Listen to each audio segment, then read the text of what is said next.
ভরে তোমায় দেখবো, দিলের স্বাদ মিটাইয়া তোমায় দেখবো, দিলের স্বাদ মিটাইয়া তোমায় দেখবো, আমার পরাণ একটু দাঁড়াও দাঁড়াও মোহাম্মদ, আমার নয়ন ভরে তোমায় দেখবো, একটু দাঁড়াও দাঁড়াও মোহাম্মদ, আমার নয়ন ভরে তোমায় দেখবো।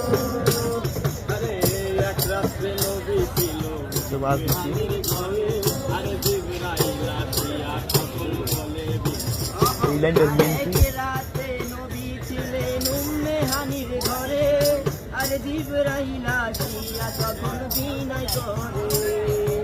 এক রাত্রে নবী ছিল হানির ঘরে, আরে